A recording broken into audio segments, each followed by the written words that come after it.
One of the most disappointing things in life, actually a very first world problem, is you're in Greece, you're expecting this great playoff game, which in Greek time, it's in the dawn. So you put your alarm clock, you wake up, and then the game is boring, or the game is decided in like the third quarter. So you lost your sleep for nothing. Looks like the Republican primaries will be something like that. We were expecting them as this big battle with many candidates. And now it looks like Trump is set to win. So what do I mean? It's not going to be as tough as we thought. So some months ago, when Ron DeSantis, the hopeful new candidate of the Republican Party, the governor of Florida, when it was clear that he would run, his distance, the lead between Trump and himself was 2%. So he was very, very close to Trump as the year started. As the year is progressing and we find ourselves in July, if you look at credible websites like 538, which have the averages of all the opinion polls, you see that the gap between Trump and DeSantis is 30%. 30%. So DeSantis doesn't have to look so much ahead to see how far Trump is. He has to look beside to see where the other candidates are and whether even the second position, which doesn't mean anything, but even the second position is threatened. So today we're going to ask what happened to Ron DeSantis and his campaign. And I'm here with James Valliant. You might wonder why start at 7:30 Greek time, 5:30 UK time. Well, because today the new show of ARCUK, the Daily Collective, is going to begin. Daily Collective is taking place at the time of the Daily Objective, and the Daily Objective goes half an hour earlier. What is the Daily Collective? I'm not sure if it's called the Daily Collective. You're going to see in half an hour. But James, let's start with DeSantis. So is it given? Is Trump going to win? Is DeSantis over? Well, most standard political pundits would tell you that it's maybe still a little too early to tell. There are going to be important debates, and we don't know whether Trump is going to even participate in those debates. Many voters, according to polls, think that matters a lot. 70% of Iowa caucus voters, and they're one of the earliest states to hold their primary or caucus, 70% of Republicans in Iowa have not yet made up their mind. So I think it could be fluid. I agree with you. I think that this is Trump's to lose. He appears to be getting stronger and stronger. He's under what looks like 3 criminal indictments of varying qualities. And whatever his role in January 6th, however he lied about those top secret documents, seems to be helping him with Republicans because there's this notion that the Justice Department is being unfair. On the other hand, there are a lot of Republicans who are critical of Trump. It's as though both political parties are headed to nominate someone that most Americans do not want to be president, which is a strangely ironic thing. So we have time here, but I would still say it is Trump's to lose. Now, we will have a special section at the end of the Daily Objective, which obviously every day it's going to be shorter because it has a clear cut line at 6 UK time. But before we talk about Trump, we have to talk about DeSantis. So you said that many Republicans wanted an alternative to Trump. So DeSantis decided that he would out-Trump Trump. So DeSantis thinks that what made Trump to the political bulldozer that he is, he stands in the culture war. So now he tries to overtake Trump from the right. He talks against the LGBTQ community. He talks about his campaign. He takes political initiatives in universities to find, quote, wokeness. So he thinks that this is the way to go. At the same time, though, even if Trump has all these troubles with justice, DeSantis is asked a very simple question. Is Trump persecuted justly? Or he is being asked the question, did Trump lose fairly in 2020? So what does DeSantis say?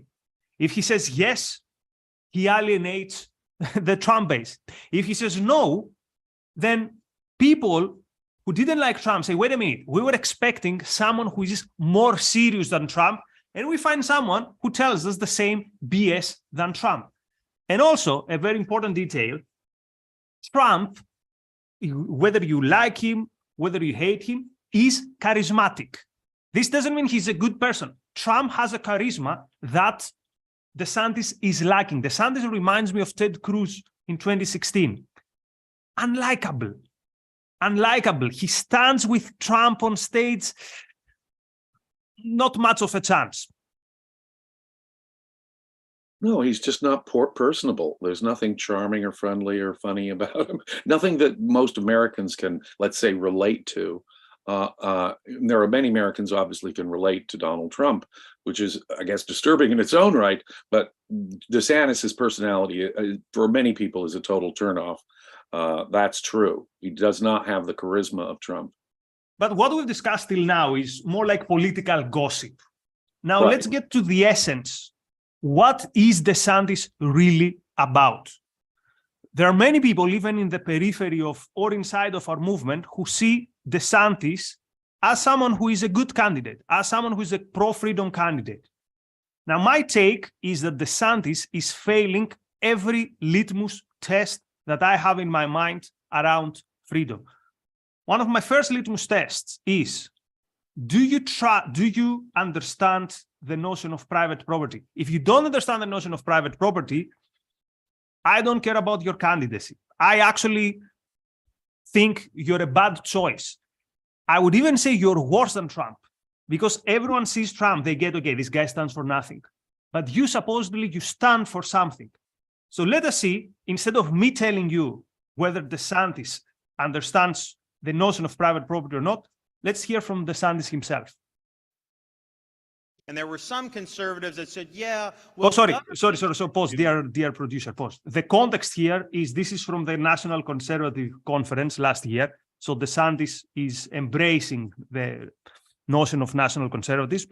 And he explains why in Florida, he forced private companies to get rid of the vaccine mandates.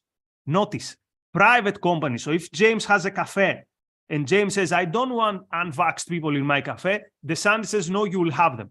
And let us listen to his explanation. If you can boost the volume a bit, dear producer, that would be good. And there were some conservatives that said, yeah, well, government shouldn't do vaccine passport, but if a private business wants to do it, what's wrong with that? Well, I'll tell you what's wrong with that is an individual has a right to participate in society. And we're not just going to sit idly by if you're trying to circumscribe people's freedoms. And that's true if it's government. It's also true if it's big business. And there were some... James.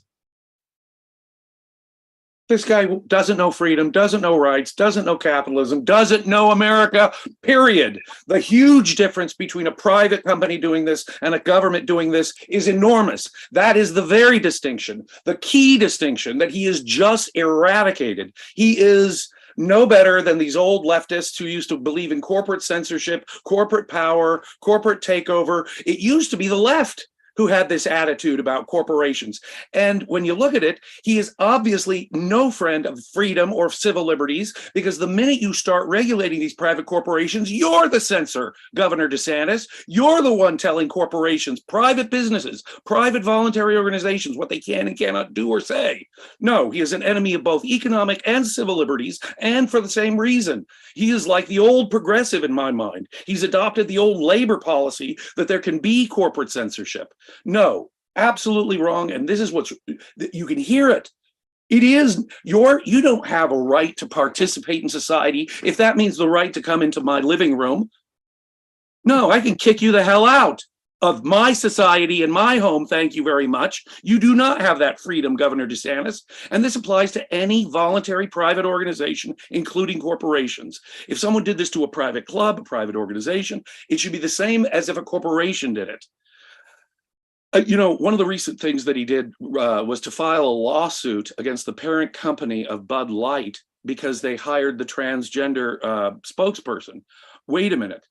What the hell business? Now, whatever you think of that, whatever you think of transgenderism or the use of a transgender spokesperson for Bud Light, that is none of government's business. It is up to the shareholders to bring those kind of lawsuits if they think they're being screwed in a fiduciary way by the board of directors. Or it's up to the customers to say, I'm not going to buy your product. The customers are the real power players here. And look at what happened. Bud Light suffered enormously. We don't need you, Governor DeSantis, to tell the people what they want. Let the free market decide these things, and you keep your government the hell out of this. It is a form of censorship to tell Anheuser-Busch who or who not they who can be their spokesman or not. That is so anti-capitalist, so anti-American, so anti-individualist rights. It is profoundly disturbing to me. Now, one could say maybe this was a bad moment. Maybe he didn't understand what he was saying. But actually, it's even worse, because when DeSantis is speaking in a smaller audience, in behind closed doors, he's even more open when it comes to his anti-business agenda. Anti-business agenda, let's listen the second clip. Before we listen to it, the context here is he's in a semi-closed meeting. You will see another Republican candidate, Vivek, but back then he was not a candidate. He was there as a businessman. So DeSantis freely, let's say openly, chats and discusses his ideas about what he calls, quote, big tech. Dear producer, do we have the clip? Let's hear it, the short one. And I do think companies like Google should be broken up. I mean, they're just too big. They have too much power. And I think they're exercising a more negative influence on our society than the trust that got broken up at the early 20th century. Now, when I first saw this, I thought maybe this is artificial intelligence. He cannot have said that. I went and I found he actually did say that. So here you have the candidate of the supposedly pro-freedom, the wannabe candidate of the supposedly pro-freedom party, the candidate that many objectivists, or anyway, with or without quotation marks, when I criticize him on Twitter, they're telling me that I'm simping for the left or I don't know what. We have this guy openly telling you we have to break Google. Why? Because it's too big. This is Richard Wolff stuff. This is David Harvey stuff. This is properly leftist stuff. And notice also the comparison. Probably we did, back in the day, we were breaking monopolies. So we should also break today monopolies. And this is the guy who is supposedly the pro-freedom candidate, James. Unbelievable. Once more, it's censorship. It's government censorship from Florida. They want to dictate the political opinions of private organizations. Had this been the conservative-leaning national chain Chick-fil-A, which sells chicken but has very conservative politics, DeSantis isn't going to go over after them. Chick-fil-A has every right to promote conservative ideas, religious ideas, any ideas they want that are friendly to the Republican Party in Florida. But no, if you're a corporation that takes a different standpoint, we're going to go after you. Now, that is, of course, socialism. That is, of course, socialism, at least in the first steps. This is a defense of the pernicious antitrust laws. The guy, like I said, that wouldn't know capitalism if it bit him on the tail end. But it's also, and this is another point I want to stress, a kind of censorship. He says that big tech, just because they're big tech, can engage. No, Twitter as such, so long as there's no government involvement, Twitter can't censor anybody. Facebook can't censor anybody. These are private organizations that have a right to have their own opinions and to filter things and edit things through their own opinions. They're private organizations. On the other hand, when government tells, and look at this, in any way threatens with antitrust, regulations, you name it, because we don't like your opinion, that is censorship. It's not Facebook and Twitter who are doing the censorship. It's you, Governor DeSantis, dictating the politics of a private organization, favoring some over the other. That is censorship, Governor. And it's not a coincidence that a constant theme in capitalism, their known ideal, is the fight against, quote, monopoly. Ayn Rand says the anti-monopoly legislation is among the most unfair legislation ever passed in the United States, among the most unfair, particularly when it comes to economic. We've had racist legislation, very, very unfair. When it comes to economic, the anti-monopoly legislation is up there. And here you have supposedly people who are proponents of Ayn Rand saying, yeah, this guy has a point when it comes to big tech. I would say, people, you've completely lost your moral compass if you think whatever this guy is saying is compatible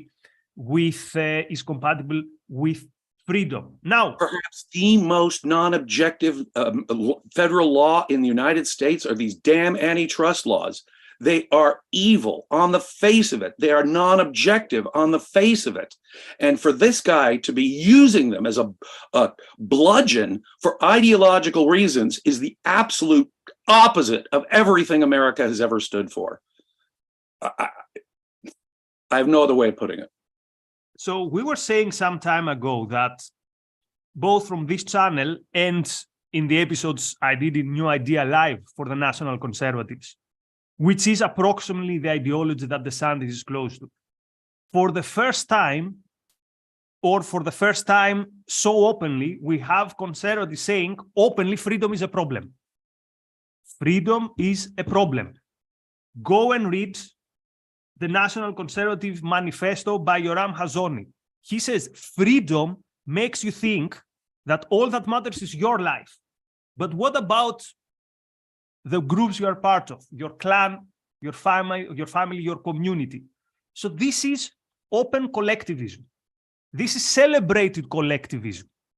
And DeSantis is happily part of this. So this is who DeSantis is. And this is why I'm telling you today, I wouldn't shed a single tear if he loses to Trump. We know Trump. Trump never claimed to be for freedom, or everyone understood very quickly that he has nothing to do with freedom. Trump has no ideology. Trump is wherever the wind blows. This guy has an ideology, or that's what he's telling us. And that's his ideology, danger. It's dangerous. It's consciously anti-freedom. Consciously anti-freedom. And notice how he uses the word freedom. Kind of an Orwellian use of the word freedom. Freedom is slavery. So freedom consists of censorship. Freedom consists of regulating private organizations. Freedom consists of bringing antitrust suits against companies we don't like. That is freedom is slavery in an Orwellian sense. He is ideological, and that makes him much more dangerous in the long run. And he's turned the concept of freedom completely inside out, which makes him a positive threat to the concept of freedom. Yes, sir. Now, before we go to our audience's contribution, which is quite generous today, so many thanks to everyone. Let's get back to the original question. Can he still win? So his campaign is not doing very well, although in the beginning he had a huge boost with donations. So he should be expecting on a powerful start. And many of these donations, according to what I've seen, were the maximum donation. So the people who gave a lot in the beginning cannot give more. So the question is, can he win? He has two big advantages on his side. The first advantage is that he can point to Trump and say, you lost an easily, or you lost a winnable election in 2020. You managed to lose from Joe Biden. He can also say, your candidates didn't do well in the midterms. So you, Mr. Trump, have failed. That's the one argument. Of course, again, the Trump has such an appeal to the conservative basis in the US that I'm not even sure if this argument stands. But here's the important question, James, and here I need your help. Is there any legitimate, realistic basis in the expectation that Trump might not run in the election? We leave aside issues such as the unexpected, something like that, he's too old. We're talking about his legal procedures. Is there a chance that Trump finds himself in a situation when he's not legally allowed to run, either in the primaries, which begin in 170 days from today, or in the actual elections? I think he'll be able to delay a felony conviction until after. I mean, he has to wait a year and a half, and he can surely delay the felony trials if necessary that long, I think. So I don't think there'll be a technical problem with him running for office. The question is his popularity. It's true that a lot of these people have maxed out on their individual contributions, but fortunately they can contribute to private organizations, political action committees, which cannot be limited these days, thank goodness, under Supreme Court rules. So I'm not quite sure. There is certainly a strong anti-Trump group out there who, the never Trumpers, anyone but Trump, and he can certainly, as you point out, observe that in the last 3 election cycles, Mr. Trump has been a definite drag on the entire party. But if he doesn't go after Trump in an ideological way, a better ideological way, I don't see him gaining traction. Those charges against Trump are only helping Trump with his religious devotees, and that's the only way to describe it, because a huge section of Republicans in this country, Trump said something before when he was running for president the first time, before he'd been elected. I could walk down Fifth Avenue in New York City and shoot somebody, and I'd still get the nomination. And he seems to be exactly or have been right about that, because it appears that he can lie about top secret documents, and no one seems to care one little bit about it. I think these indictments are only helping him, because I think there is something to the fact that we have a corrupt Justice Department that has overlooked the Biden issues, but focused very aggressively on Trump. But how the injustice or the corruption of the Justice Department should justify electing someone like Trump is a giant non sequitur, obviously. You can vote for someone else who thinks that, but doesn't buy into all the crap that Trump supports either. So that's a poor argument. But that argument, I think, is going to be lost on most Republicans. They're going to see him as persecuted. They're going to see him as a martyr and a victim. And that's only going to help Trump in certain quarters at least get the nomination. In terms of the general election, it might hurt him, and we might just have a replay of last time. Although people are really getting concerned, independents, who are now almost 50%, people who don't identify with one of the 2 major parties, have grown to about 50% of the electorate. And they're a very powerful group. And they're the ones who are going to decide this, the independents, not your hardcore Republicans, not your hardcore Democrats. And those folks are highly skeptical of Biden in a number of ways, his economics, his competency and mental acuity, for example, as well as his foreign policy. On the other hand, there are a lot of independents who don't like Trump. That's why he lost the last presidential election. Too ugly and divisive, and the horrible things he says, the reckless things he says. There are a lot of independents out there who are also affected by some of these indictments in a way hardcore Republicans are not. So if you're asking me who's going to get the nomination, it's Biden's and Trump's to lose right now. Something might happen, but they are clearly the front runners. But it's also true that most Americans don't want either of them to be the major party nominees. And a lot will happen. I think in terms of the general election, what happens over the next year will really be decisive. And a friend is asking the question, would you vote him over Biden? And many thanks to our friend, that Doodle Bunny, with your contribution. Our friend says, I used to think DeSantis had real potential and understood individual liberty, but he's pandering to an ignorant, he's pandering to like fascist mindset. Would you vote him over Biden? That's difficult. What do you say, James? I have to say I had some initially the same impressions. When he was better on COVID lockdowns, and that's compared to what standard? He had a lockdown. It wasn't, I wouldn't have even had the Florida lockdown, frankly, with COVID. Telling businesses they can't do, with their employees and customers can't require vaccines, that's a violation of private property. And that was the first signal I had. This guy doesn't distinguish between government mandates and private company requirements. That distinction was already there. So even though he was comparatively better than some people, including Trump, I think, on the lockdowns, the way he was attacking the COVID vaccines was already disturbing. But since then, it's all been downhill in my mind for DeSantis. I don't think I could vote for DeSantis. I don't think I could vote for Trump. And to just tell you my own history, I couldn't bring myself to vote for either Trump or Biden last time. I couldn't. neither of them are viable options. Both of them are hellish alternatives as far as I'm concerned. And my not vote, while I vote on the other issues, would be the best signal I thought I could send, as meager as it was. Let me tell you how I would vote. First, I wouldn't vote for the Libertarian Party, even if you told me that I'm going to give you, I don't know, like a Bugatti. I'm not voting for them. One of the things that I take very seriously in the next, of course, I'm not voting in the US, so no one cares, but just for the discussion's sake, the war in Ukraine is important for me.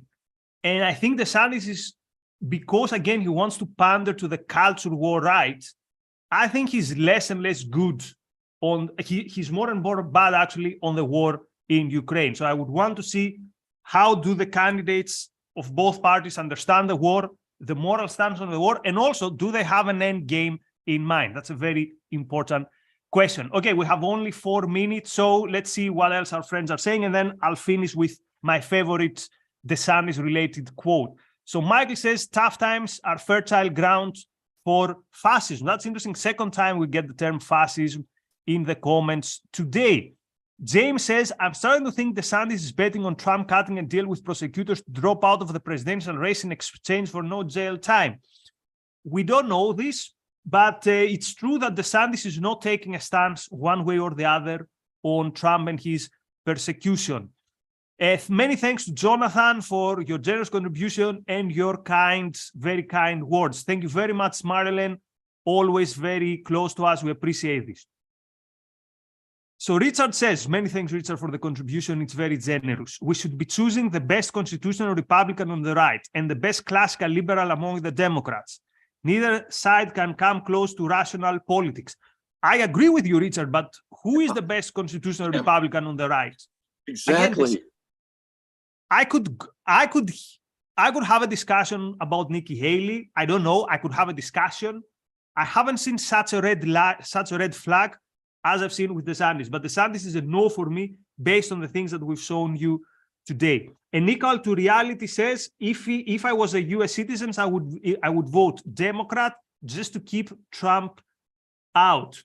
That's difficult, but I hear you. I get what you are saying. And I have to say, Biden was less bad than what I expected. He hasn't gone with a crazy left since 2020. I think he's lucky with the Ukraine war in terms of that he appears as a leader. He appears as the leader of the Western world. So I still withhold my judgments on Biden. James, final words. Well, I agree with you wholeheartedly. I couldn't vote for DeSantis. I know I couldn't vote for Trump. To parse between the two, I think is very difficult. Someone is raising the... Just quickly, we have one more super chat from Equal to Reality. He says, if I was a US citizen, I would vote Democrat just to keep Trump out. Dear producer, you're not paying attention. I just read that 1 minute ago. Oh, my bad. That's what we're commenting on now. Okay, so this is the first daily objective of the rest of our lives, which starts half an hour earlier. My final word for DeSantis, I saw it in an article in The Atlantic. It says, the Florida governor isn't Trump plus competence, he's Trump minus the jokes. So you get the same bad policies and you don't get the lol factor that you get with Trump. And I would add again, it's even worse with DeSantis because DeSantis does not appear almost consciously as a joker. He doesn't appear as consciously as someone who every 5 minutes changes his views. He's supposedly an ideologue and his ideology sucks. So right. I like these short daily objectives. Thank you very much, James, for being with me in this first new type of daily objective. We're saying goodbye because in 1 minute we have the premiere of what I call the Daily Collective. I'm not sure what the powers to be will be calling it. So I will see you all in 1 minute. Check it out. Bye.